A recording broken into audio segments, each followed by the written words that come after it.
Hello and welcome प्यारे बच्चों, कैसे हो सारे। मैं असीम भारद्वाज स्वागत करता हूं आप सभी का इस सेशन के अंदर बच्चे। सो आज यूनिट हम शुरू करने जा रहे हैं और यूनिट का हमारे नाम क्या होगा बच्चे।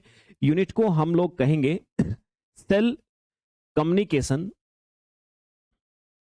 Cell communication. Cell communication and cell signalling. Cell signalling बच्चे, ये हमारी यूनिट है जिसको हम शुरू करें। हिंदी में इसको हमारे द्वारा कहा जाएगा कोशिका कोशिका संचार एवं कोशिका संकेतन एवं कोशिका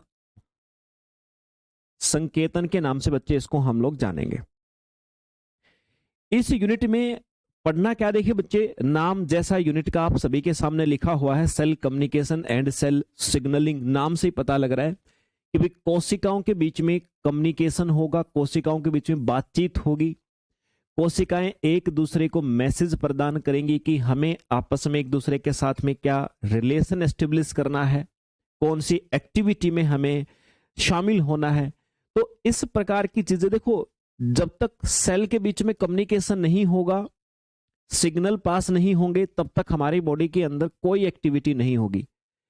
तो इस यूनिट के अंदर आप लोग पढ़ेंगे सेल के कम्युनिकेशन के कौन कौन से मीडियम माध्यम हो सकते हैं, सिग्नल का मतलब क्या है, क्यों एक दूसरे को सिग्नल करती हैं, कम्युनिकेट करती हैं, और हमारी बॉडी की कौन कौन सी एक्टिविटी उस पर डिपेंड करती है। हालांकि जितनी बात मैंने बोली है, ये सारी बातें पढ़ने के लिए तो आपको पूरे सिलेबस के लगभग हर यूनिट पढ़नी पड़ेगी, लेकिन जो फंडामेंटल्स हैं, जो मोड है, यानी हमारी हर एक्टिविटी जिस एक सिग्नल के ऊपर डिपेंड करती है, वो सिग्नल कैसे ऑपरेट होते हैं, वो चीज आप लोग यहां पे पढ़ेंगे। इस यूनिट को बच्चे हम 4 से 5 पार्ट हमारे रहेंगे इस यूनिट के अंदर, जिनको हमें पढ़ना है, और उन्हीं 5 पार्ट को एक एक करके हम लोग डिस्कस करेंगे, यहां पर पढ़ाई करेंगे सर, स्टडी करेंगे उसकी। सबसे पहला होगा होस्ट पैरासाइट इंटरेक्शन। पहली बात जो आप इस यूनिट में पढ़ोगे बच्चे, होस्ट पैरासाइट इंटरेक्शन पढ़ोगे। अभी मैं फंडामेंटल आपका क्लियर करूंगा, एक बार बता देता हूं कि यहां पढ़ना क्या है। होस्ट पैरासाइट इंटरेक्शन, हिंदी में आप लोग इसको क्या बोलने वाले हो, इसको आप लोग बोलोगे मेजबान परजीवी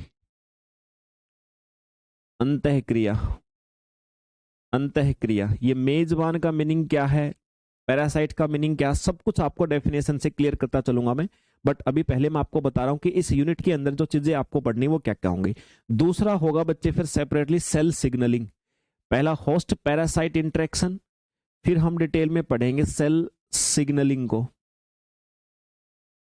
सेल सिग्नलिंग यानी कोशिका संकेतन, कोशिका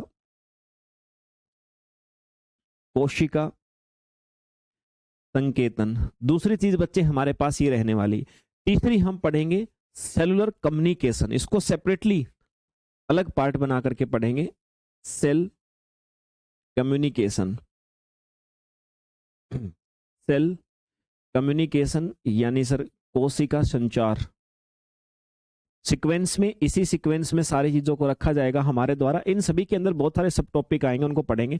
फिर हम पढ़ेंगे कैंसर, इन्हीं के एप्लीकेशन है, जो कंसेप्ट हमने पढ़े उनकी एप्लीकेशन फिर होगी। कैंसर को अलग से हमारे द्वारा पढ़ा जाएगा बच्चे। और फिर इसी के साथ में हम लोग पढ़ेंगे हमारी इनेट और अडेप्टिव इम्यून सिस्टम जो होता है उसको। Innate and adaptive immune system. Adaptive immune system बच्चे, innate and adaptive immune system, फिर इसको पढ़ा जाएगा। ठीक है, ये कुल मिलाकर के 5 भाग में, 5 पार्ट में ये आपकी यूनिट बटी हुई है। प्रत्येक यूनिट के अंदर बहुत सारे सब टॉपिक आएंगे, उन सारे सब टॉपिक के ऊपर हम लोग चर्चा करेंगे बच्चों। ठीक है, ओके सर। पहली चीज है हमारे पास में host parasite interaction. Host parasite interaction की बात करते हैं। सबसे पहली चीज मैंने कहा 5 पार्ट में पढ़ेंगे, पहले होस्ट पैरासाइट इंटरेक्शन हम लोग, जिसके अंदर पहला भाग शुरू करेंगे और इसी में हमारे बहुत सारे फंडामेंटल्स क्लियर होंगे जो हमें पढ़ने हैं इसके सब टॉपिक्स के अंतर्गत। ओके सर, आ जाइए भाई, हेडिंग डाल देता हूं, होस्ट पैरासाइट इंटरेक्शन।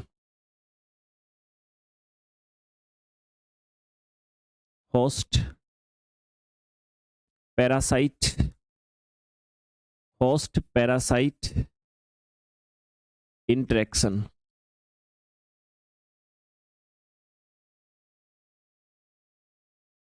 मेजबान, मेजबान परजीवी अंतःक्रिया। जब तक आप इसको नहीं पढ़ोगे तब तक अगली बातें नहीं पढ़ सकते, हम नहीं जान सकते। तो इसलिए सबसे पहला हमारा सीक्वेंस में चलेगा और सीक्वेंस में यही से हम शुरुआत करेंगे। होस्ट पैरासाइट इंटरेक्शन, मेजबान परजीवी अंतःक्रिया। तो बच्चे 2 बातें आपको लिखी दिख रही हैं, एक शब्द लिखा हुआ होस्ट, मेजबान एक टर्म लिखी हुई है और एक दूसरी टर्म आपको लिखी दिखाई दे रही है सर पैरासाइट, या जिसको बोल सकते हैं परजीवी हम लोग। दोनों को पहले मैं आपको डिफाइन करता हूं ये चीजें क्या है। हालांकि इन दोनों शब्दों का यूज हमने बहुत बार किया है, पहले भी जाना है उनको, अब फिर से जानते हैं भाई। होस्ट का मतलब होता है वह सेल, वह कोशिका जिसके अंदर कोई पैथोजन, पैथोजन मतलब बाहर का कोई एजेंट, यानी जो बीमारी फैलाने वाला एजेंट है वो प्रवेश करता है। होस्ट सेल को बोल सकते हो, उस जीव को बोल सकते हो, यानी कि सर वह ऑर्गेनिज्म, वह जीव, वह ऑर्गेनिज्म जिसमें पैथोजन यानी बाहर का कोई एजेंट बीमारी फैलाने के पर्पज से एंटर करता है, जिसमें पैथोजन अंदर आता है, जिसमें पैथोजन बच्चे क्या करता है सर, अंदर आता है, उसको हमारे द्वारा ऐसा कहा जाएगा। समझ में आ गई बात? वो होता है सर हमारा होस्ट। दूसरा है पैरासाइट। पैरासाइट किसको बोलोगे? पैरासाइट बच्चे आप इसको कई बार पैथोजन भी इसी के लिए यूज होता है, जो होस्ट के अंदर रहता है और उसको नुकसान पहुंचाता है। मतलब होस्ट मतलब उस जीव या उस कोशिका जिसके अंदर वो गया है, यानी कि ऐसा जीव जो होस्ट के अंदर रहता है,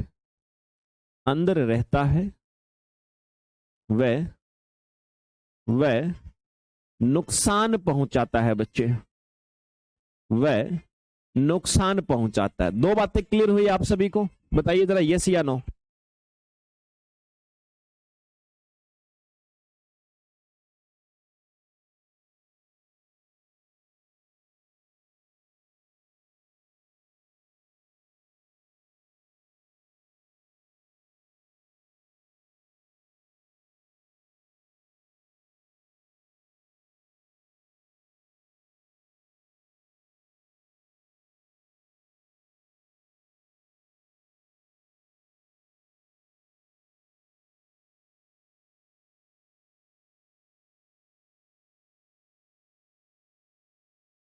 चलिए भाई, ओके ठीक है। रोशनी ने कहा, मानसी ने कहा सर आ गया समझ में। 2 बातें क्लियर हुई कि सर जिस ऑर्गेनिज्म के अंदर एंटर करेगा पैथोजन वो होस्ट, और जो एंटर करेगा उसको बोलते हैं पैरासाइट या पैथोजन, 2 नाम से हम लोग उसको पुकारते हैं। अब तीसरा शब्द है इंटरेक्शन। इसका क्या मतलब है सर? ये सबसे मेन चीज है। इंटरेक्शन या अंतःक्रिया जो मैंने लिखा हुआ है बच्चे, इंटरेक्शन या अंतःक्रिया, इसका मीनिंग क्या होगा? तो मैं 2-4 टर्म इसके लिए लिखूंगा बच्चे, और ये जो 2-4 टर्म आप सभी के सामने मेरे द्वारा लिखी जाएंगे तो आप अच्छी प्रकार से उसको समझ भी जाएंगे। कुछ मैं पॉइंट यहां पे आपको आउट करता हूं ताकि आप समझे इंटरेक्शन का मीनिंग क्या है। देखिए बच्चे, इंटरेक्शन का मीनिंग सबसे पहला होता है पहचान करना। पहली बात आप लोग समझेंगे जो पहचान करना, रिकॉग्निशन, रिकॉग्निशन। बाहर से जो पैथोजन आया है या पैरासाइट आया है, होस्ट सेल जिसके अंदर आया है, वो दोनों एक दूसरे की पहचान करेंगे। ये इंटरेक्शन का पहला मतलब है। ठीक है सर, पहचान कर ली। पहचान के बाद में पहचान होने के बाद में उनको लगा कि एक दूसरे के साथ कंफर्टेबल हैं, तो फिर होगी बच्चे एंट्री, फिर होगा उसका प्रवेश, फिर एंट्री होगी प्यारे बच्चे, फिर होगा उसका प्रवेश। समझ में आई बात? दूसरी चीज मैंने कहा सर फिर होगी उसकी एंट्री। तीसरी चीज बच्चे, अब जो होस्ट सेल है जिसके अंदर पैथोजन एंटर कर चुका है, तो अब उसके बिहेवियर चेंज होगा। पहले जो काम कर रही थी अब उससे कुछ बदल के काम करेगी, वो बिहेवियर चेंज होगा। फिर होस्ट सेल जो है ना, उस होस्ट सेल का व्यवहार में प्यारे बच्चे बदलाव होएगा। उस होस्ट सेल के व्यवहार के अंदर बदलाव होएगा, ये नेक्स्ट काम आपका होगा। इसके बाद में फिर जो पैथोजन आया बीमारी फैलाने, व्यवहार में बदलाव करके, और डिजीज होगी ना, जो रोग होगा उसका विकास होगा, रोग का विकास होगा। तो बेसिकली आपको होस्ट पैरासाइट इंटरेक्शन में क्या पढ़ना है? आपको ये सारी चीजें पढ़नी है। ये कैसे होता है, ये कैसे होता है, ये कैसे होता है, ये कैसे होता है, ये सारी बातें आपको इस पहले पार्ट में पढ़नी है। मैंने कहा 5 पार्ट में आप लोग सेल कम्युनिकेशन एंड सिग्नलिंग पढ़ेंगे। उस 5 पार्ट में से पहला होस्ट पैरासाइट इंटरेक्शन है, बहुत इंपॉर्टेंट है बच्चे, बहुत क्वेश्चन बनते हैं और इसमें सारे सब टॉपिक बनेंगे जिनको एक एक करके हम लोग डिस्कस करने वाले हैं।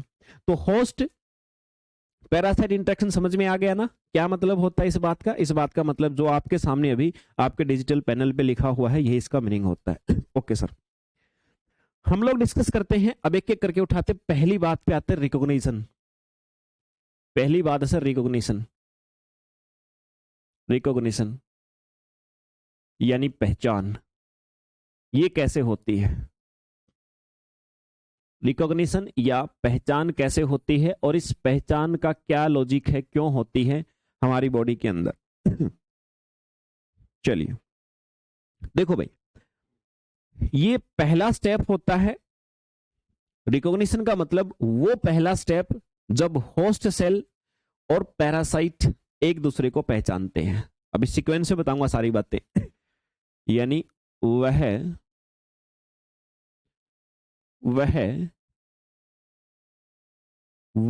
पहला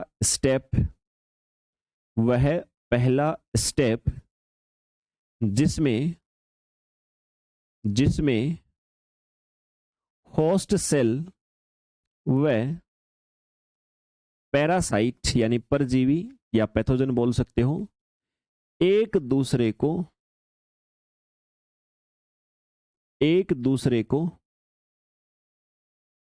पहचानते हैं।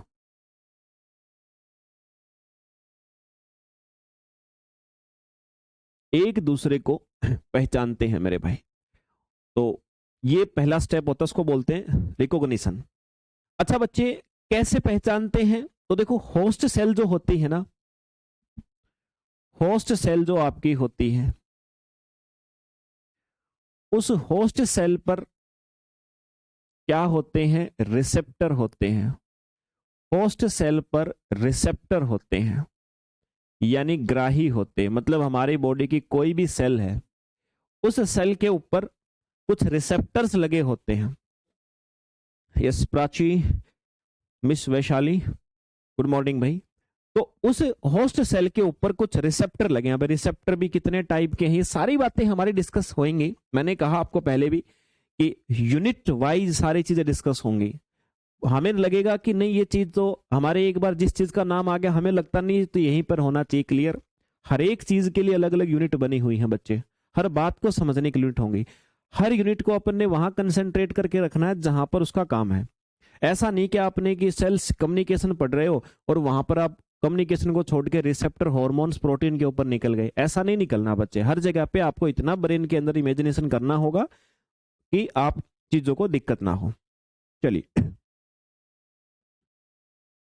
मिस वैशाली, अभी कोई कंफर्मेशन नहीं आई है, जब कंफर्मेशन आएगी इसके बारे में तो आपको सूचना मिल जाएगी। Okay sir. तो होस्ट की सेल जो होस्ट सेल जो होती है उसके सरफेस पर रिसेप्टर होते हैं। अच्छा, पैथोजन का जो सरफेस है, पैथोजन का सरफेस है बच्चे, ये तो होस्ट सेल का सरफेस के बारे में मैंने लिखा है ना। होस्ट सेल का सरफेस पे मैंने कहा, और फिर उसके बाद बच्चे जो आपका पैथोजन है या पैरासाइट है, उस पैथोजन की सरफेस पे क्या होते हैं? जो पैथोजन का सरफेस होता है ना, उस पे होते हैं लिगेंट। लिगेंट होते हैं बच्चे उस पे। ठीक है, पैथोजन का जो सरफेस है प्यारे बच्चे, उस पे आपको देखने को मिलेंगे सर लिगेंट। ओके सर, या फिर उनको एक सिंपल शब्दों में सरफेस मॉलिक्यूल भी बोल देते हैं। सरल शब्दों में उनको हम लोग सरफेस मॉलिक्यूल भी बच्चे कह देते हैं। ठीक है, सरफेस मॉलिक्यूल या सतह अणु के नाम से भी उनको हमारे द्वारा पुकारा जाता है। ये दो चीजें हैं जो पहचान कराएंगे एक दूसरे के साथ में। होस्ट सेल के ऊपर मैंने बताया रिसेप्टर होते हैं, पैथोजन के सरफेस पे क्या होता है सर, वहां पे आपके लिगेंड बोल सकते हैं, सरफेस मॉलिक्यूल होते हैं। Okay sir. अब ये दोनों चीजें हैं, ठीक है सर, साइड करते हैं इनको। होता क्या है जब इंटरेक्शन की बात, हम पहचान की बात करें तो सर ये दोनों में क्या चीज होती है, मतलब इन दोनों का मॉलिक्यूलर लेवल पे क्या होता है? सीधी सी बात मैं अभी आपको बताने जा रहा हूं कि सर मॉलिक्यूलर लेवल पे क्या हो रहा है। ये दो चीजें होती हैं, लेकिन इन दोनों के अंदर बहुत सूक्ष्म स्तर पे क्या हो रहा है सर, यानी कि सर इन दोनों के आणविक स्तर पे क्या क्रिया घटित हो रही है।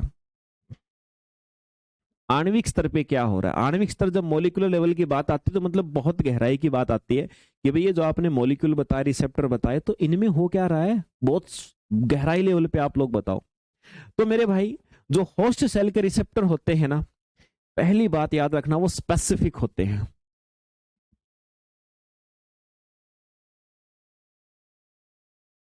होस्ट सेल के रिसेप्टर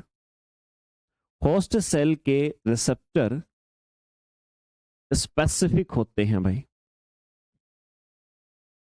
पहली बात है सर, होस्ट सेल के रिसेप्टर जो हैं वो स्पेसिफिक होते हैं। मतलब क्या सर, स्पेसिफिक का विशिष्ट हिंदी बोल सकते, क्या मीनिंग है सर इसका? इसका मतलब है कि होस्ट सेल के ऊपर जो रिसेप्टर हैं वो किसी विशेष पैथोजन के लिए ही एक्टिव है। ऐसा नहीं है कि कोई सेल है उसके ऊपर कोई भी कैसा भी पैथोजन आया और आकर के उसने सेल के साथ में कम्युनिकेट किया, सेल के साथ आके जुड़ गया, ऐसा नहीं है बच्चे। स्पेसिफिक होते हैं, मतलब बाहर से आने वाला कौन सा पैथोजन उन रिसेप्टर से जुड़ पाएगा ये बात निश्चित होती है, हर एक के साथ नहीं जुड़ते, इसलिए हम बोलते हैं सर स्पेसिफिक होते हैं। और जो पैथोजन के लिगेंड होते हैं ना, अब सेल के रिसेप्टर जो है ना, सेल के ऊपर जो रिसेप्टर लगे हैं, ग्राही लगे हुए हैं, तो उन्होंने कहा भाई हम तो ऐसे ऐसे वायरस को पकड़ेंगे बस, बाकी कोई आएगा तो हम नहीं पकड़ेंगे उसको अंदर घुसने नहीं देंगे, हम पहचान ही नहीं करेंगे हम उसकी। तो स्पेसिफिक है। अच्छा, अब मान लो कि ये जिसके लिए है, ये रिसेप्टर जैसा टाइप का पैथोजन चाहते हैं, अगर वो पैथोजन अगर आया तो उस पैथोजन के जो लिगेंड हैं बच्चे, उस पैथोजन के जो लिगेंड हैं, पैथोजन के लिगेंड जो हैं इन रिसेप्टर से इन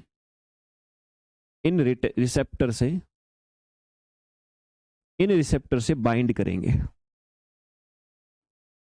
ठीक है, इन रिसेप्टर से बाइंड करेंगे, ध्यान रखना। अगर होस्ट सेल के रिसेप्टर जैसा बाहर से ऑर्गेनिज्म चाह रही हैं, जिसके लिए उन्होंने रिसेप्टर लगा रखे हैं, अगर वैसा ही बाहर से पैथोजन आया तो पैथोजन के लिगेंड उसके साथ बाइंड कर जाएंगे। अब ये बाइंडिंग अगर हो गई, ये रिसेप्टर सेल और पैथोजन के लिगेंड के बीच बाइंडिंग हो गई, तो अब ये पैथोजन क्या करेगा, अब ये पैथोजन होस्ट सेल में प्रवेश कर जाएगा। होस्ट सेल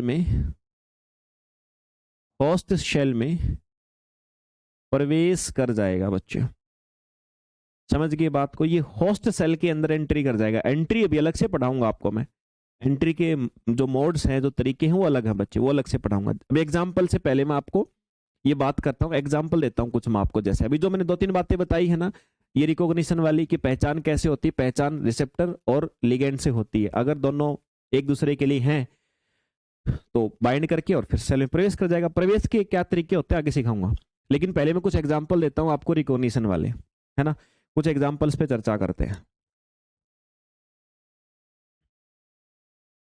एग्जाम्पल पे आते हैं बच्चों। सबसे पहला एग्जाम्पल देखते हैं बैक्टीरिया के अंदर। बैक्टीरिया यानी जीवाणु, आप सभी बच्चे उसके विषय में जानते हो। बैक्टीरिया, बैक्टीरिया या सर जिसको हम अगर बोलें तो जीवाणु जिसको हम लोग कहेंगे, ठीक है।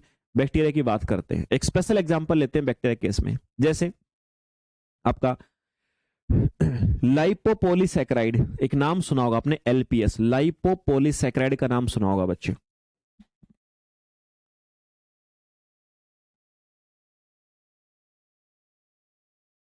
एक आपने नाम सुना होगा लाइपोपोलीसैकेराइड, लाइपोपोलीसैकेराइड, शॉर्ट में इसको बोलते हैं हम लोग एलपीएस। वही एग्जाम्पल दूंगा जो आपके सिलेबस से रिलेटेड है और एग्जाम के अंदर डेफिनेटली आपको काम आने हैं बच्चे, एलपीएस के नाम से जिसको हम बोलते हैं। तो ये कहां होते हैं, आपने दो प्रकार के बैक्टीरिया सुने हैं, एक ग्राम नेगेटिव बैक्टीरिया और एक आपने ग्राम पॉजिटिव बैक्टीरिया बच्चे सुने हैं। तो ग्राम नेगेटिव बैक्टीरिया जो होते हैं ना, उनकी आउटर मेम्ब्रेन पे ये पाया जाता है।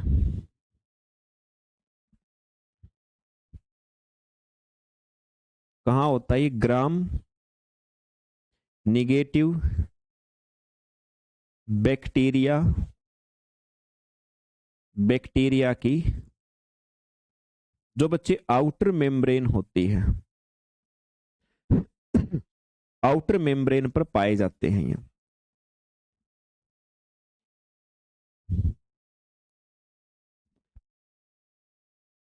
उसकी आउटर मेम्ब्रेन पर प्यारे बच्चे ये आपको देखने को मिलेंगे सर, पाए जाएंगे, ठीक है सर। अच्छा, होस्ट सेल जो है ना, होस्ट सेल के यहां पे रिसेप्टर होते हैं जिनको बोलते हैं TLR4। होस्ट सेल के TLR4 रिसेप्टर, रिसेप्टर द्वारा पहचाना जाता है। समझना बात को बच्चे, क्या मतलब यहां पे निकल के आ रहा हमारा। मैंने क्या कहा, मैंने दो बातें आपको बताई हैं, एक आपको पैथोजन के बारे में बताई है ना, और एक दूसरा मैंने बताया आपको होस्ट सेल। भाई मान लीजिए, जैसे एक चीज आप समझिए, उधर ही मैं साइड में एक चीज आपको बताता हूं। भाई ये हमारी कोई होस्ट सेल है, ये हमारी कोई भी होस्ट सेल है बच्चे, है ना, और होस्ट सेल के ऊपर TLR4 रिसेप्टर लगे हुए हैं। इस होस्ट सेल के ऊपर ये आपके TLR4 रिसेप्टर लगे हुए हैं। सपोज कीजिए कि इस होस्ट सेल के ऊपर TLR4 ये रिसेप्टर लगे हैं, है ना, ये नाम है रिसेप्टर का, ध्यान रखना, ये TLR4, ये मान लीजिए होस्ट सेल के ऊपर रिसेप्टर लगे हैं। और कोई आपके पास में क्या हुआ, आपके पास में मान लीजिए बच्चे एक ये बैक्टीरिया आपके आया, सपोज कीजिए, ठीक है, ये बैक्टीरिया आपका आया,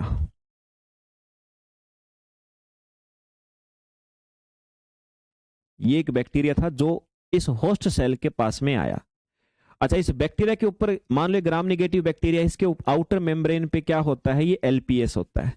इसकी आउटर मेम्ब्रेन पे क्या है, मान लीजिए इसके आउटर मेम्ब्रेन पे ये एलपीएस लगा हुआ है, ठीक है, इसके आउटर मेम्ब्रेन पे क्या है सर, एलपीएस है।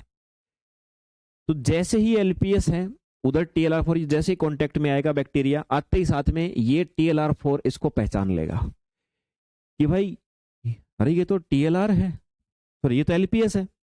ये TLR4 जो आपके रिसेप्टर लगे हुए हैं सेल के ऊपर, ये पहचान लेंगे कि भाई ये तो एलपीएस है, ये तो एलपीएस है, इसको तो देखना मेरा काम है। मतलब हर रिसेप्टर का काम फिक्स है, हर रिसेप्टर की ऐसी स्ट्रक्चर होती, संरचना होती कि वो पहचानता कि भाई बाहर से जो आया कौन है, तो मेरा ही काम है देखना। अब दूसरी सेल नहीं देख पाएगी, जिसके ऊपर टीएलआर वही देख पाएगी एलपीएस को, है ना। तो होस्ट सेल के ऊपर ये रहा, इसके ऊपर ये आपका लिगेंड है। इसने क्या किया, इसने इसको पहचान लिया, इसने इसको पहचान लिया, क्योंकि TLR4 का काम ही होता है इस एलपीएस को पहचानना। पहचानते ही साथ इस सेल ने क्या किया, इसने हमारा जो इम्यून सिस्टम था ना, इम्यून सिस्टम को ये मैसेज भेजेगी। कैसे भेजेगी वो आगे पढ़ेंगे इस यूनिट में। तो इम्यून सिस्टम की जो सेल है ना, ये क्या करेगी, उनको एक्टिव कर देगी। इधर से पहचान कर इधर से एक्टिव कर दिया, बोला मारो उसको, फालतू की चीज आ रही है अपने मेरे अंदर घुसेगी अभी आकर के, वो नहीं तो मारो उसको। इम्यून सिस्टम एक्टिवेट हो गया। तो अब इम्यून पे डिपेंड करता है हमारा कितना स्ट्रांग है, उसके हिसाब से भी मरेगा या एंट्री करेगा, है ना, समझना। तो ऐसे पहचान हो जाती मेरे भाई इनकी, समझ गए ना। तो पहचान होने का इम्यून सिस्टम भी एक्टिवेट होता है, और अगर नहीं काम कर पाया तो इसके अंदर चला भी जाएगा, बीमारियां फैलाएगा। फिर हमारे ऊपर दिन के 24 घंटे पता नहीं कितने ही अटैक होते हैं पैथोजन से। कोई काम करता है तो बीमार हो जाते हैं, नहीं कर पाता है तो नहीं होते हैं बीमार। तो ये था भाई पहला एक एग्जाम्पल दिया मैंने। अच्छा, ऐसे ही वायरस का एग्जाम्पल दूं। वायरस में भी ऐसे ही होता है, ये पहचान वाला ही पढ़ रहे हैं हम लोग अभी, सिर्फ पहला पार्ट। वायरस के अंदर ये मैंने बैक्टीरिया में बताया अभी आपको। दूसरा एग्जाम्पल अगर मैं वायरस का देता हूं आपको, एक और एग्जाम्पल देखिए। वायरस, वायरस क्या, एक पैथोजन मान लो, पैरासाइट मान लो, जो आ रहा है बीमारी फैलाने के लिए। तो वायरस के सरफेस पे क्या होता है, वायरस के सरफेस यानी कि सतह पर क्या होता है बच्चे, इसके सरफेस पर स्पाइक्स, स्पाइक्स या प्रोटीन होते हैं, ठीक है। इसके सरफेस पे स्पाइक्स या फिर बच्चे प्रोटीन आपको देखने पड़ेंगे, मतलब प्रोटीन से बनी स्ट्रक्चर होती हैं जो कि लिगेंड का काम करेंगे। अच्छा, होस्ट सेल के अंदर फिर कोई ना कोई स्पेसिफिक रिसेप्टर होगा। मैंने बताया था वायरस के सरफेस पे ये लिगेंड है। अच्छा, होस्ट सेल जो है, उस होस्ट सेल पर रिसेप्टर होंगे, कोई रिसेप्टर होंगे स्पेसिफिक, स्पेसिफिक यानी विशेष प्रकार के रिसेप्टर होते हैं। अब उन रिसेप्टर से क्या करेगा ये, जा करके दोनों एक दूसरे को पहचानेंगे और बाइंड कर जाएंगे बच्चे। जैसे जैसे HIV वायरस आपका, जैसे ये वायरस के सरफेस से प्रोटीन है, जैसे मान लो मैं एग्जांपल के लिए समझाता हूं आपको। जैसे बच्चे आपका HIV वायरस है, तो इसके पास भी प्रोटीन का सरफेस है। अच्छा, अब कुछ सेल होती, होस्ट सेल मतलब जहां पे प्रवेश कर रहा है, उस होस्ट सेल के अंदर रिसेप्टर है। कौन से होते हैं, CD4 रिसेप्टर बोलते हैं उनको। ये CD4 रिसेप्टर होते हैं, है ना। ये सेल के ऊपर CD4 रिसेप्टर होते हैं। ये रिसेप्टर और ये HIV जो है, ये दोनों ही एक दूसरे को पहचानते हैं। ये रिसेप्टर हैं और ये आपका सरफेस के ऊपर लिगेंड बोल सकते हो, प्रोटीन से बना होता है। तो इस HIV के ऊपर जो प्रोटीन है, वहां जो लिगेंड है, उनको पहचानने के लिए सेल के ऊपर CD4 रिसेप्टर होते हैं, ये पहचान करते हैं उनकी। तो ये तो पहचाने तो पढ़ रहे हैं हम लोग, है ना। ऐसे ही इन्फ्लुएंजा वायरस होता है। इन्फ्लुएंजा वायरस के सरफेस पे जैसे स्पाइक्स हैं, जैसे स्पाइक्स हैं बच्चे, इन्फ्लुएंजा वायरस, ये जो इन्फ्लुएंजा वायरस है ना, ये जो इन्फ्लुएंजा वायरस है, इसके ऊपर जो प्रोटीन स्ट्रक्चर बनी हुई है बच्चे, तो वहां पे आपके सेल के पास में क्या होते हैं, सियालिक एसिड रिसेप्टर होते हैं। सियालिक एसिड रिसेप्टर, जिस सेल के ऊपर ये सियालिक एसिड रिसेप्टर होंगे ना, वही सेल पहचान पाएगी इन्फ्लुएंजा वायरस को, क्योंकि इसके पास जो रिसेप्टर हैं और यहाँ पर इन्फ्लुएंजा वायरस का जो प्रोटीन के स्पाइक्स हैं, जो लिगेंड हैं, तो ये दोनों ही करते हैं पहचान। होस्ट सेल के ऊपर ये चीजें इस इन्फ्लुएंजा वायरस की पहचान करती हैं। समझ गए बात को, समझ में आ गई ना बात? Okay sir. दूसरी बात, एक और जैसे कोरोना वायरस की बात करते हैं, तो कोरोना वायरस वहां पे भी देख लो, उसके लिए भी होते हैं कोरोना वायरस। देखो, पहचान तो बॉडी को होती ही है, वो अलग बात है कि हमारी बॉडी के पास में फिर उससे लड़ने का कोई साधन है कि नहीं, हमारी इम्यूनिटी उतनी स्ट्रांग है या नहीं। उसके लिए होते हैं AC2 रिसेप्टर। सेल जो होते हैं ना, होस्ट सेल, उसमें ACE2 रिसेप्टर होते हैं। तो ये रिसेप्टर इनको पहचानते हैं। अब रिसेप्टर पहचान लेंगे तो उसके बाद में या तो इम्यून सिस्टम हमारा उसको रोकेगा या फिर वो एंट्री कर जाएंगे उसके अंदर। समझ गए बात को? एक काम होगा भाई। चलिए चलिए मानसी, समझ में आ गया होगा शायद, आपका यही था कोरोना वायरस रिलेटेड। क्लियर है ना बात भाई? तो ऐसे ये पहचान होती, मैंने एग्जांपल बता दिए कि भाई रिसेप्टर होते हैं, रिसेप्टर के साथ में फिर ये बाकी की चीजें आपकी एक्ट करती हैं। तो जो आ रहा है, जो आपका आ रहा है उसके ऊपर लिगेंड है, और जो हमारे पास सेल हैं जिसके अंदर वो जा रहा है, वहां पर आपके बच्चे क्या होते हैं? रिसेप्टर होते। तो ऐसे स्पेसिफिक होते हैं, किसी विशेष रिसेप्टर और विशेष लिगेंड के लिए ये चीजें कॉम्बिनेशन है। ऐसा नहीं कि HIV वायरस को ये वाला एसिड, जिस सेल के ऊपर ये एसिड है, ये रिसेप्टर है, वो इसको नहीं पहचान पाएंगे। स्पेसिफिक होते हैं। स्पेसिफिक शब्द का मतलब यही होता है मेरे भाई। ठीक है, ओके सर। चलो भाई बढ़े आगे, आते हैं सर। अब प्लांट होस्ट पैथोजन रिकॉग्निशन। अब प्लांट की बात कर लें। अब एक जनरल बात मैंने करी होस्ट की, है ना? अब करते हैं प्लांट के अंदर। तो plant host pathogen recognition.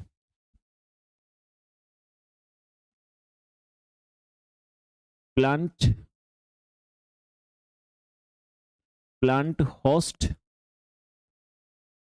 Host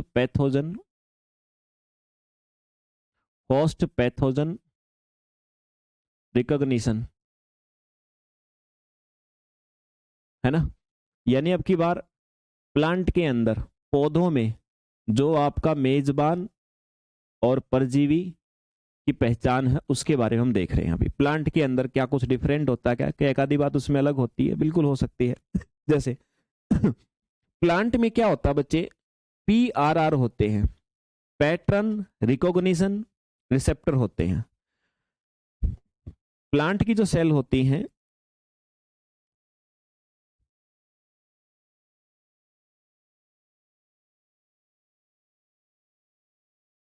plant में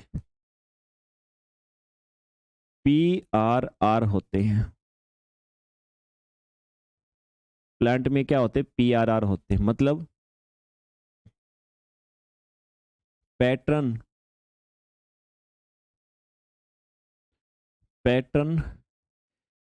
रिकॉग्निशन रिसेप्टर होते हैं। ठीक है, वहां पे पैटर्न रिकॉग्निशन रिसेप्टर होते हैं। याद रखिएगा इस बात को। ये क्या करते हैं? ये PAMPS को पहचानते हैं। किसको पहचानते? PAMPS। अब सर ये क्या है? अभी पता लगेगा। ये PAMPS को पहचानते हैं। ठीक है भाई, इसको पहचानते हैं। ये इसको पहचान के क्या करेंगे? ये अच्छा है क्या? ये होता है पैथोजन एसोसिएट मॉलिक्यूलर पैटर्न्स। ये क्या है?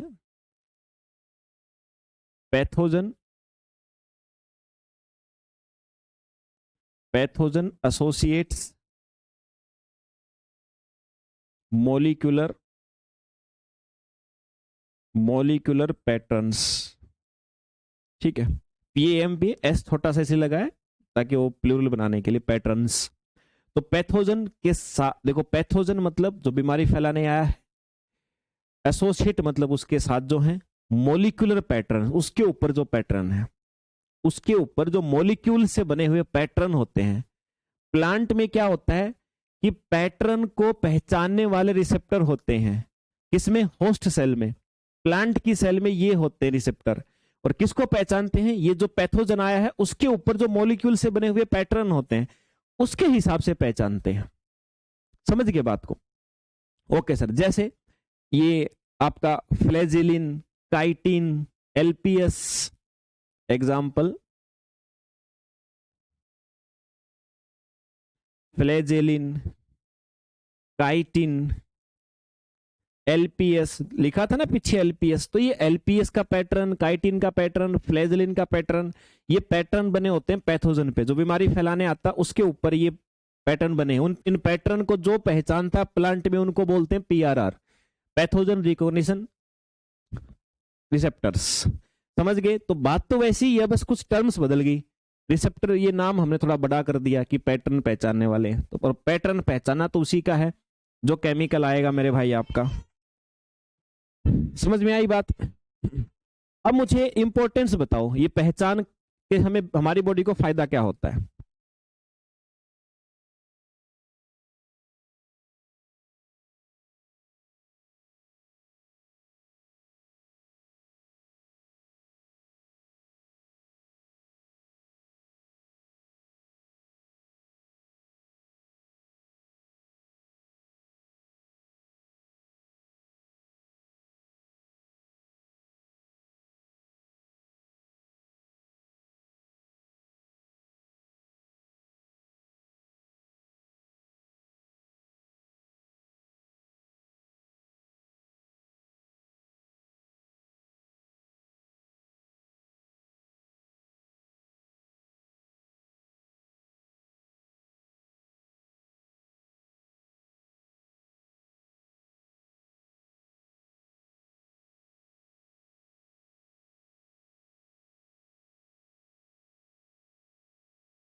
चलिए एग्जाम्पल बताना था भाई आपको, एक्सपेक्टेशन थी आपसे कि आपका आया आंसर।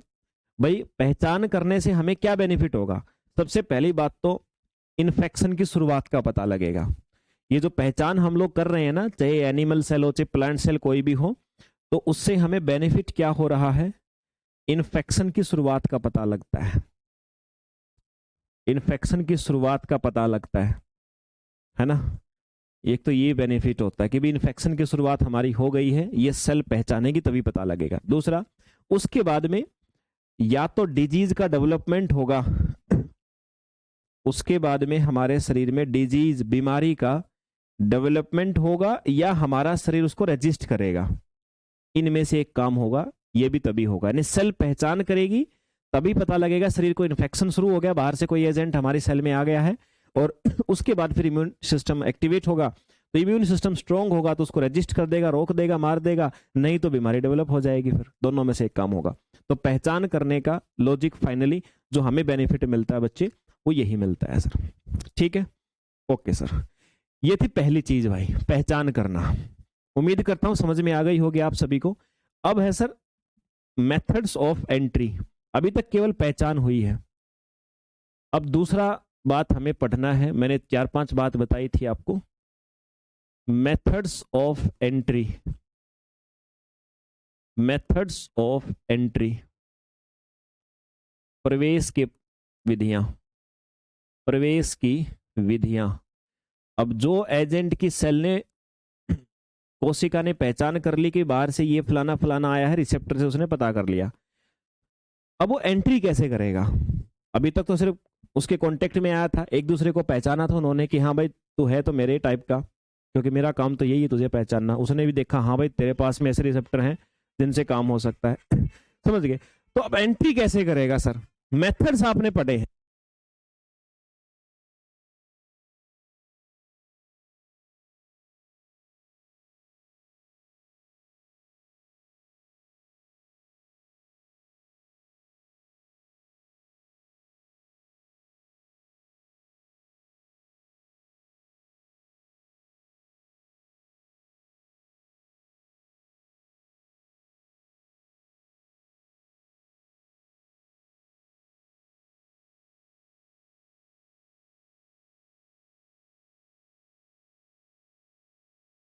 चलिए सो देखो भाई, आपने जीव विज्ञान के अंदर, बायोलॉजी के अंदर बहुत सारे मेथड्स पढ़े हैं।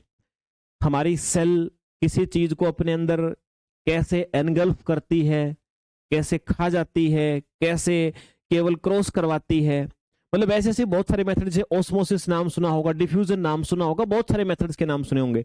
तो कहीं ना कहीं यहां भी तरीका तो वही यूज होने वाला है। अब ये एंट्री का तरीका जो है ना, मतलब एंट्री, इसका मतलब तो समझ गए ना कि आप पढ़ने वाले हो, आप इसमें पढ़ने क्या वाले हो, पैथोजन,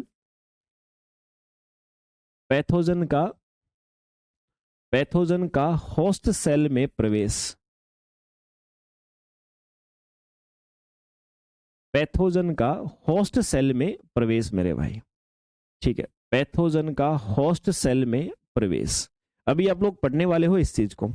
अच्छा, अब पैथोजन कौन सा है, मतलब पैथोजन की टाइप क्या है, उसके आधार पे एंट्री के कई तरीके हो सकते हैं बच्चे। यानी एंट्री का तरीका दो बातों पे डिपेंड करेगा। एंट्री एंट्री का तरीका दो बातों पे निर्भर करेगा, दो बातों पर डिपेंड करेगा, दो बातों पे डिपेंड करेगा। एंट्री का तरीका दो बातों पे डिपेंड करेगा। समझ में आई बात? किस पे? एक तो होस्ट सेल किस टाइप की है उस पे, और दूसरा पैथोजन किस टाइप का है, एक पैथोजन के टाइप पे। दो बातों पे डिपेंड करेगा कि जिसके अंदर जा रहा है वो कैसी सेल है, क्योंकि हमारी बॉडी के अंदर भाई कितनी प्रकार की सेल होती है, कम से कम 200 से ज्यादा प्रकार की सेल होती है हमारी बॉडी, हमारे शरीर में। तो उनकी टाइप पे चीजें डिपेंड होंगी। तो आइए अभी इन सभी प्रकार को पढ़ लिया जाए हमारे द्वारा। सबसे पहला होता है डायरेक्ट पेनिट्रेशन, पहला मेथड है एंट्री का। एंट्री करने का पहला मेथड है बच्चे डायरेक्ट पेनिट्रेशन, डायरेक्ट पेनिट्रेशन। ठीक है, सीधा प्रवेश यानी प्रत्यक्ष प्रवेश, प्रत्यक्ष प्रवेश जिसको हम लोग कहेंगे। ठीक है, डायरेक्ट पेनिट्रेशन या प्रत्यक्ष प्रवेश जिसको कहा जाएगा। पैथोजन क्या करता है, पैथोजन आया, होस्ट सेल थी, दोनों ने एक दूसरे को पहचाना और पैथोजन ने सीधा सेल की मेम्ब्रेन को तोड़ के पेनिट्रेट कर दिया। समझ रहे हो? डायरेक्ट पेनिट्रेशन इसी को कहा जाता है। यानी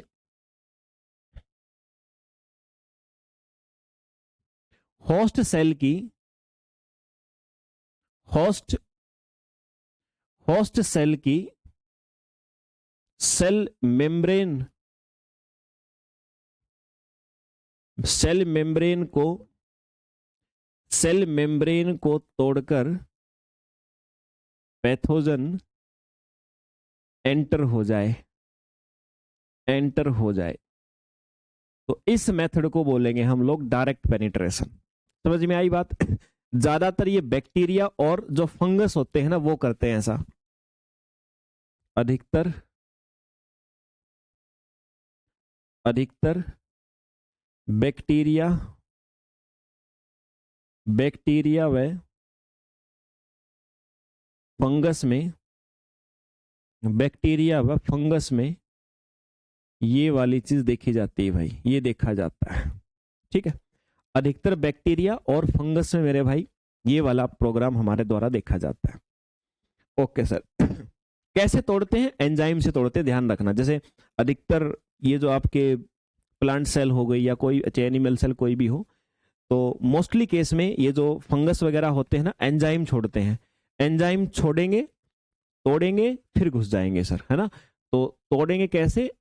with the help of enzymes, with the help of enzymes. ठीक है भाई, एंजाइम की सहायता से, एंजाइम की सहायता से मेरे भाई क्या करेंगे? उसको तोड़ के एंट्री करेंगे। समझ में आ गई बात आप सभी को? चलिए सर, इतना सा क्लियर हुआ हमें। पैथोजन की एंट्री के लिए एक मेथड हमने पढ़ा पहला। दूसरा बच्चे एंडोसाइटोसिस, ये पहला मेथड था डायरेक्ट पेनिट्रेशन, दूसरा है एंडोसाइटोसिस।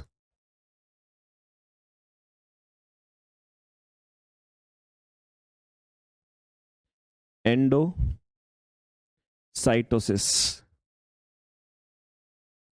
एंडो मतलब अंदर, साइटोसिस मतलब सेल के द्वारा अंदर ले लेना, यानी अंदर, हिंदी में बोलो तो अंदर निगलना बोलते हैं सामान्यतः इसको, अंदर निगलना ही कहा जाता है इसको, ठीक है। अंदर निगलना, एंडोसाइटोसिस। इसमें क्या होता है, होस्ट सेल जो पैथोजन है ना, उसको एक वेसाइकल, एक पार्टिकल के रूप में अंदर ले लेती है इस मेथड में। होस्ट सेल पैथोजन को वेसाइकल के रूप में अंदर ले लेती है, अंदर ले लेती है, ठीक है। एक मॉलिक्यूल के रूप में, एक पार्टिकल के रूप में उसको अंदर ले लेती है, एक वेसाइकल के रूप में। समझ में आ गई बात? ये होता है एंडोसाइटोसिस। अब ये एंडोसाइटोसिस जो होता है ना, ये भी आपका दो अलग अलग टाइप से होता है। एंडोसाइटोसिस जो है बच्चे, ये भी आपका दो अलग अलग टाइप से होता है। अब इसी की टाइप मैं आपको बता रहा हूं। मतलब एंडोसाइटोसिस के लिए कई बार ऐसे टाइप आपसे पूछी जा सकती हैं कि भाई एंडोसाइटोसिस एक कॉमन टर्म हो गई, किसी अंदर लेने को बोल दिया एंडोसाइटोसिस। अब एक तो होता है ये आपका रिसेप्टर मेडिएटेड, एक होता है फैगोसाइटोसिस, एक होता है रिसेप्टर मेडिएटेड, रिसेप्टर मेडिएटेड यानी ग्राही के माध्यम से, और एक होता है फैगोसाइटोसिस। ये सुना होगा टर्म आपने, बहुत बार सुना होगा फैगोसाइटोसिस, ठीक है। फैगोसाइटोसिस मतलब एनगल्फ करना, निगल जाना ही बोलते हैं इसको, निगल जाना ऐसा ही बोलते हैं इसको, ठीक है। Okay sir. रिसेप्टर मेडिएटेड में क्या होगा, सबसे पहले तो जो वायरस है, वायरस वगैरह होते हैं, वो होस्ट सेल के रिसेप्टर से बाइंड करेगा, और फिर सेल मेम्ब्रेन जो है ना, वो क्या करेगी, उस वायरस को अपने अंदर ले लेगी भाई, एक जगह बनाएगी, उस जगह के माध्यम से प्रवेश करा देगी अंदर। मतलब रिसेप्टर मेडिएटेड का मतलब होता है कि भाई सेल रिसेप्टर जो है ना, अभी आपको बताया था मैंने, सेल रिसेप्टर से जैसे वायरस वगैरह जो भी चीजें होती हैं, वो बाइंड करता है, पहले बाइंड करता है, उसके साथ जुड़ता है, बाइंड करता है, और फिर सेल उसको अंदर लेती है, सेल उसको अंदर लेती है मेरे भाई। फिर सेल जगह बना लेती है, जुड़ने के बाद में सेल जगह बना लेगी, उसको अपने अंदर ले लेगी। और फैगोसाइटोसिस में क्या होता है, ये ज्यादातर बैक्टीरिया के लिए होता है, इसमें रिसेप्टर का कोई रोल नहीं होता है। यहां पे जैसे ही हमारी सेल ने देखा कि कोई बैक्टीरिया आ रहा है, उसको आने देती है सेल, अपनी शेप चेंज कर लेती हैं। मान लो जैसे ये हमारी कोई सेल है, ये शेल है, इसने देखा ये बैक्टीरिया आ रहा है, पता लग गया इसको, तो क्या करेंगे, अपनी शेप को चेंज कर लेंगे, ऐसे इसको आने देंगे और चेंज कर लेंगे अपने शेप को। इसको आज जब ये आ जाएगा कैप्चर में, तब एकदम से क्या करेंगी, ये आपका मेरे भाई इसको निकल जाएंगे अंदर ही। ये होता है फैगोसाइटोसिस। समझ गए? इन दोनों के लिए एक शब्द बोलना चाहो तो फिर एंडोसाइटोसिस। एंडोसाइटोसिस सेल के अंदर कुछ भी कैसे भी अंदर जाए तो एंडोसाइटोसिस, अगर वो ऐसे जाए तो फैगोसाइटोसिस, रिसेप्टर के माध्यम से बाइंड होके जाए तो फिर रिसेप्टर मेडिएटेड बोल सकते हो आप लोग उसको, ठीक है। ज्यादातर हमारी जो डब्ल्यूबीसी की टाइप होती है ना, वो करती हैं डब्ल्यूबीसी की टाइप, जैसे न्यूट्रोफिल्स वगैरह, न्यूट्रोफिल हो गया है ना, बैक्टीरिया वगैरह के केस में ऐसे करते हैं वो, ये फैगोसाइटोसिस मेथड ही करते हैं। चलिए सर, इतना सा क्लियर हो गया आपको? ओके। जैसे साल्मोनेला टाइफी, साल्मोनेला टाइफी सुना होगा आपने, एक बैक्टीरिया का नाम है ना, टाइफाइड जिसे बीमारी होती है, तो साल्मोनेला टाइफी को ऐसे ही अंदर लिया जाता है, ठीक है। चलिए, तो ये मेथड था। अभी और भी मेथड समझे, सेल के अंदर एंट्री करने के और भी हमारे पास काफी सारे मेथड्स हैं। आज के सेशन को हम यहीं तक रखते हैं, मिलते हैं अपनी नेक्स्ट कक्षा के अंदर बच्चे। बहुत ही इंपॉर्टेंट टॉपिक है, ध्यान रखिएगा। और सभी बच्चों को मैं सूचना दे देता हूं मेरे भाई कि जिस बच्चे को देखो, अभी आपका इन्फॉर्मेशन दे देता हूं आप सभी को। ये एमपी सेट के लिए आप जो बच्चे हैं जुड़े हुए हैं, देखो सेट नेट जो बच्चे तैयारी कर रहे हैं, जो बच्चे आपके नेट एग्जाम की तैयारी कर रहे हैं, जो आपके सेट एग्जाम की तैयारी कर रहे हैं, अभी डेट भी आपके आगे डिले हो गई है। अच्छा, दूसरा ध्यान रखिए, जो अभी आपके एमपीपीएससी के जो मेंस होंगे, असिस्टेंट प्रोफेसर के एग्जाम होंगे बच्चे, आप सभी के लिए बता देता हूं कि इन तीनों ही प्रकार के लिए संसारम एप्लीकेशन के ऊपर, संसारम एप्लीकेशन पे आपको असिस्टेंट प्रोफेसर एमपीपीएससी जूलॉजी, जो मेंस जो जूलॉजी से बनना चाहता है एपी, और एक जो बोटनी से बनना चाहता है, इन सभी के लिए मेंस के बैच आपके फाउंडेशन लॉन्च हो गए हैं। नेट के लिए फाउंडेशन अपना चल ही रहा है, एमपी सेट के लिए अपना एक टारगेट बैच और एक फाउंडेशन दोनों चल रहे हैं, और ये मेंस के लिए भी बच्चे जूलॉजी का भी न्यू और बोटनी का भी न्यू बैच फाउंडेशन स्टार्ट हो गए, क्योंकि आप सभी के एग्जाम है अभी 6 महीने आपके पास बचे हुए हैं, और यही इनफ समय है बस कि आप प्रिपेयर कर सको। तो जो भी बच्चे हैं संसार एप्लीकेशन पे आपको ये बैच शो हो जाएंगे। अपने विजन को इतना छोटा मत होने दो कि एग्जाम से 3 महीने 2 महीने पहले आपको याद आए कि हाँ ये भी हमें करना था। ठीक है बच्चे, तो पहले से अपना वेल मेंटेन मेथोडोलॉजी बना करके चलें, प्रिपरेशन अपनी स्टार्ट करें, बाद में समय नहीं मिलने वाला। तो चलिए बच्चे, मिलते हैं फिर आपसे अगले सेशन के अंदर। जय हिंद भाई।